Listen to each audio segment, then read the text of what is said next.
Good morning, everybody.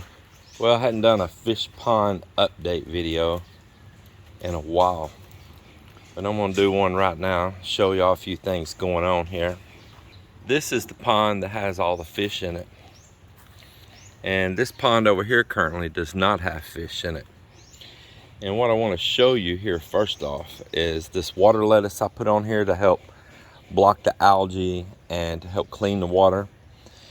So you can see here on this pond has no fish in it, and you can see that this water lettuce is a lot larger, but it's a more pale color than this over here. Now I put a whole lot of that water lettuce on here, and I'm constantly throwing it off, pulling some off and throwing it out. You can see here some down on the ground right here. I just took a few pieces only and threw over here to the pond with the fish in it, and it just went crazy multiplying over there. I mean, just crazy. That is all young, fresh, and as you see, the color is totally different. Look at that, totally different. Well, that's because it has fish in it over there, and that over there is just full of nitrates and stuff from their excrement. And I never run this pump. I never circulate. I'm never introducing oxygen. There's nothing in there. And these fish are doing just fine. But I can let that get overpopulated over there, and it is not going to be good. You don't want it to 100% blanket your surface on it. Just like right here, it's 100% blankets my surface, and it's blocking even the place for my duckweed to grow. So I have to get some of it out of here, wash the duckweed off of it, and I have to throw it out. I have to dunk it under and get that duckweed that gets all stuck in it there out. But you have to remove some of this. It can just be too much. But you see those nice long roots, and they're all just like a hair, like fiber. You see that?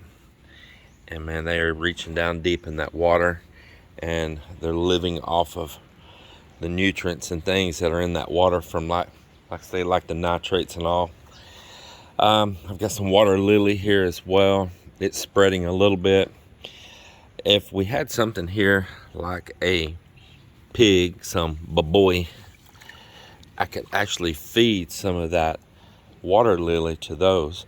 Now you can feed this water lettuce, but it's not as good. It's just not as good as for a feed. And there's people taking this water lettuce and this water lily and drying it out. I don't know the exact method they're doing, but they're turning it into charcoal. So there's a lot you can do with that. Of course, yeah, we could grow plants on top, hydroponics and all, but only so much time in a day for me right now. This is what I'm going to do interim at the moment. I have to thin this out, which is an ongoing job, because it won't even leave any room for my duckweed in here to grow.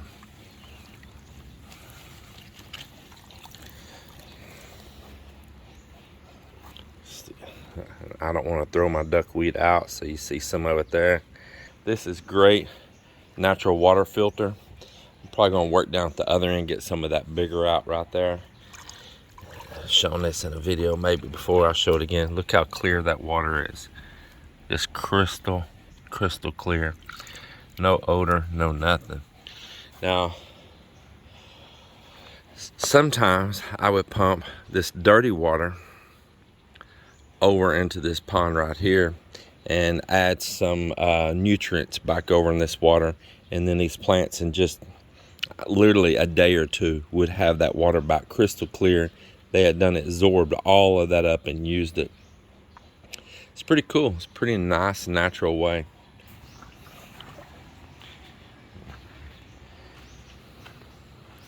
So what I want to do is I want to get rid of a lot of this. I'm going to open up. Maybe I'm going to remove maybe 1/3 or more of this out of here right now today. I'm going to take the rake and throw it out.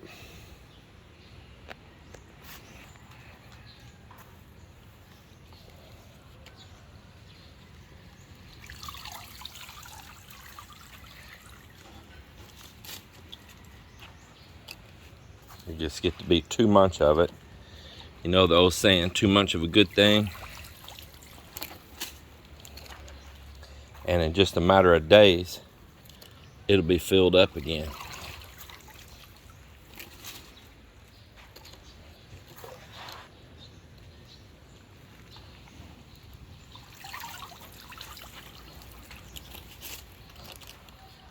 So we're about to harvest these tilapia slowly out of here.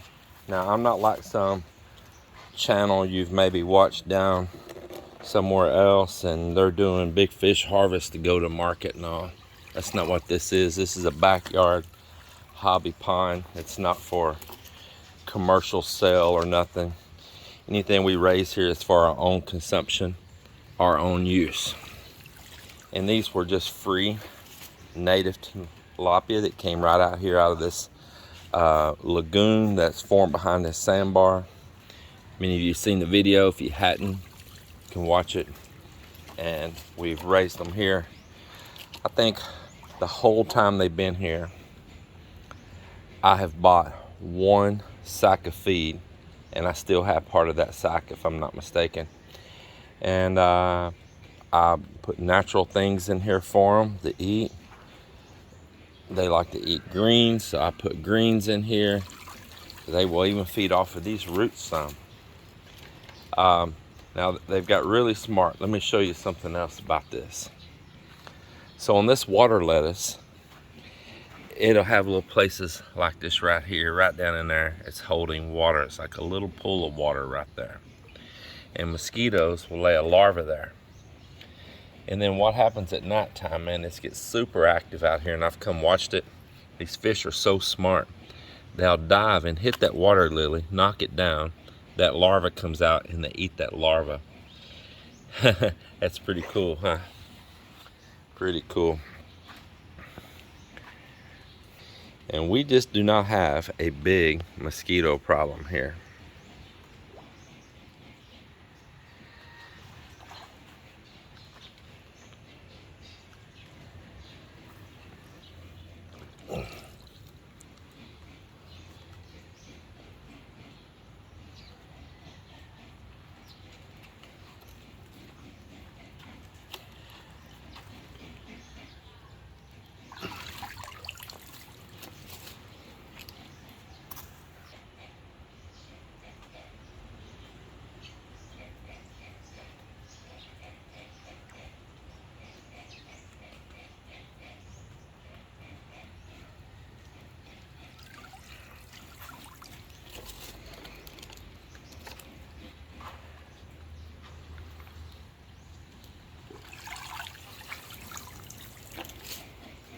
It's just a nice relaxing thing to do. Come out here, mess around with these fish, these ponds, enjoy the ambience of it, enjoy these plants growing on here, even though I have to dispose some of them. It's very interesting how fast these plants multiply. It's just nature at work. So what we'll be doing is just taking a dip net and catching a few of these tilapia at a time, making different dishes with them. Just slowly start consuming them, because that's exactly what they were raised for. They're not going to be huge like a commercial raised tilapia. That's a hybrid. These are just the native species. A lot you can do with them, and we're going to be enjoying them. And I'll share some videos that probably as we get some of these out here and there and cook. Probably not every time, because there's a lot of fish here. That'd be a lot of video having to show. There's not going to be a big harvest day, as I said. It's not going to be we go through here and just wipe them out and haul them off to the market, or we got a buyer, you know, and all that. It's none of that. None of that. These are just for our personal consumption. I am going to replace them this next go around with the hybrid species though. And as well, I don't want to spoil it right now, but there's another species that we're going to raise in the ponds here too. So we have a variety. I've got everything getting stabilized the way I want it, where we're mimicking nature. We're not having to put a whole lot of money into it, power. It just maintains itself. Just absolutely. We don't have fish floating up dying. I think I've lost 2 fish this whole operation. One, it's already been a long time ago, jumped out over the side. And 2, I saw one just float up one time back, I don't know, a month or so ago. You know, things like that happen. And that's it. That's all the loss. There's probably just under 800 fish in here. So here we are over here at the other pond. And this water lettuce has been on here a while. We're going to pull some of it out too. This is larger. See those nice long roots right there. I think the fish are excited to get some open space over and some light. Look at that. Those are your filters right there. That is nature's filters. Look how long those are. Nature's filters.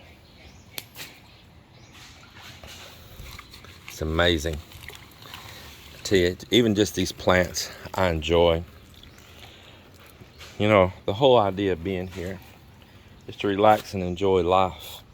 It's not about gotta hurry and run some kind of business operation. No, it's about enjoy life and being self-sustained, self-reliant.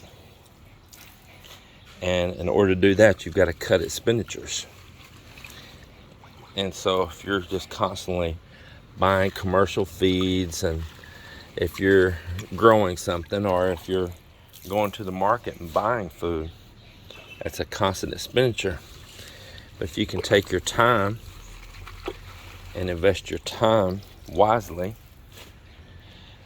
in a very efficient way, you can grow your own food, and in return you have a healthier food because you know what you've done with it if you raise it in a healthy manner,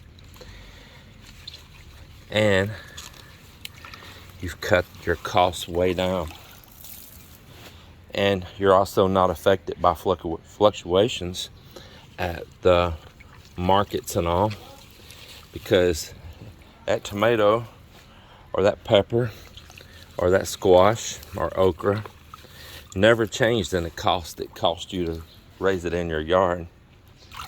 Look at that. Nice.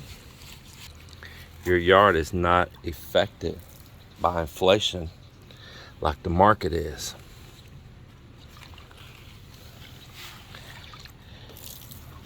You know, it'd be really cool to go down under in here and record this from the bottom side of all of these roots hanging down in the water. I bet that is a really cool view.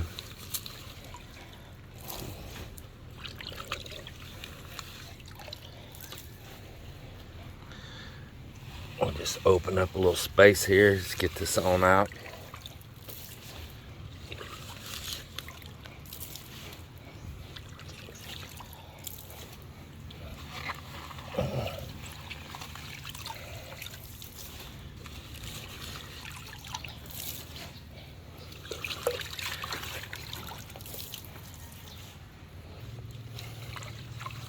I don't want to throw out my water lily. Isn't that just beautiful? Those are just gorgeous. They'll call it an invasive species, which it is. It'll just take over. But a lot of times if it's going really crazy, say like in these rivers up in the city and stuff, where it just goes absolutely nuts and they have to harvest it each day, it's because there's a lot of waste, probably even a lot of human waste going in that water that it's feeding on. And so it really has a source to make it super grow. So even though they're having to harvest that up there every day, I'm sure it's having a cleaning effect on that river at the same time. Too bad it can't eat the trash too.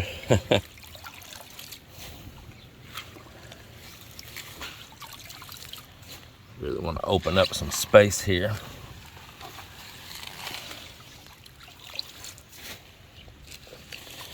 There's a lot of people feed this water lily and even this water lettuce to livestock. But if you feed it too much and it's their sole diet, it can get toxic to them. So it cannot be their sole diet. But it can be a supplement though. Well, it's starting to rain on me here. Hope y'all enjoy just hanging out this quiet, casual time. A quiet, beautiful, rainy day here in the Philippines. And just see what's happening out here with the pond and with the fish here.